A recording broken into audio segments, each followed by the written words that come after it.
Įjungiam kompanijos HiMedia grotuvą HD600B ir pasižiūrėsime dabar, koks jo valdymo meniu.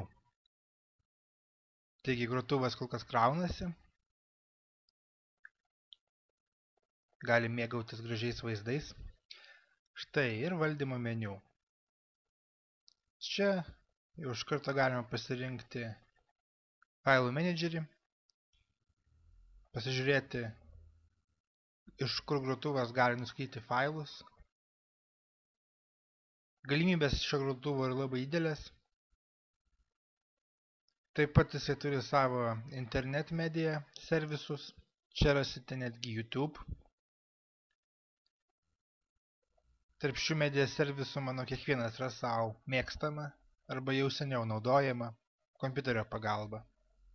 Dabar galėsite naudoti šiuos servisus naudodami šį grotuvą. Taip pat grotuvas turi ir interneto naršyklę. Šis grotuvas nėra pajungtas prie interneto, bet papildomų klavišų pagalba galima išsikviesti lentelę, kurioje bus galima surinkti adresą. Dabar pereisime ir pasižiūrėsime grotuvo nustatymo meniu. Nustatymo meniu yra pakankamai paprastas. Galima pasirinkti valdymo kalbą. Deja, lietuvių kalbos nėra.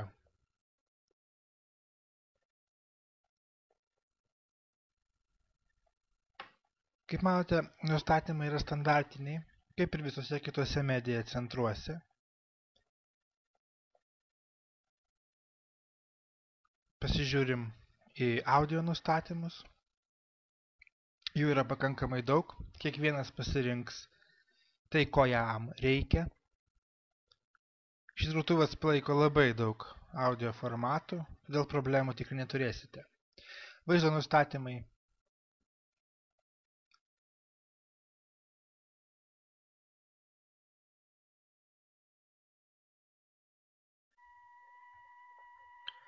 Tinklo nustatymai. Šiame grotuve integruotas yra netgi BitTorrentų klientas. Savame aiškus dabar nebuvo aktyvus, nes mes neintegravom kietojo disko. Čia kai kas įdomiau, Blu-ray diskų valdymas, tiksliau ne Blu-ray diskų, o Blu-ray diskų atvaizdų valdymas. Taip pat galimybė, kaip matote, išjungti kietąjį diską po 15 minučių. Čia galima pasižiūrėti grotuvo versijos informaciją, taip pat jį atnaujinti. Kągi.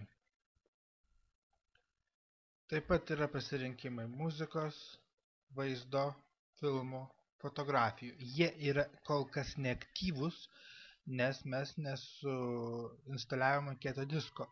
Kietas diskas jau yra įdėtas, dabar jį reikia tik tai suformatuoti. Taigi tą operaciją ir atliksim. Tai daroma pakankamai paprastai. Viskas per valdymo meniu. Kaip matote, mums iš karto leidžiama pasirinkti disko formatavimo galimybės. Čia yra integruotas 1 terabaito diskas. Mes jį ir formatuosim. Formatavimas užima pakankamai mažą laiko tarpą. Todėl siūlome kietą diską neformatuoti kompiuterio pagalba, o suformatuoti grotuvo pagalba. Nes tada grotuvas nusistatys savo reikiamą formatą. Taip pat susistatys savo veikiančius servisus, kaip BitTorrentai, Samba serveriai. Va, diskas suformatuotas. Ir kaip matom, suformatavus diską, dar jos ikonos nesiaktyvavo, bet tuoj aktyvuosis, pasikeitė spalva. Taigi, jeigu pasirinksime dabar filmus, mums iš karto yra siūloma atnaujinti filmų sąrašą. Deja, šitas grotuvas filmų kol kas neturi, tai mes negalim niekur pasižiūrėti jame. Kaip matote, galim bus pasirinkti filmus, muziką, nuotraukas pagal tam tikras kategorijas.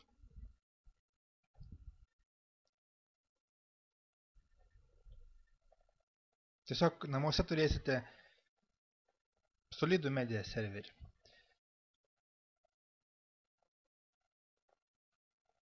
Meniu pakankamai malonus.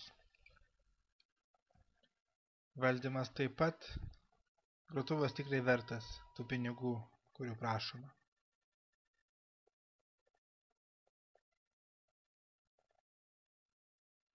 Štai būtų toksai trumpas šio grotuvo pristatymas.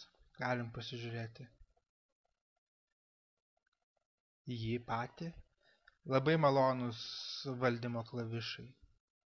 Reikia tik tai spustelt ir grotuvas jau išsijungia.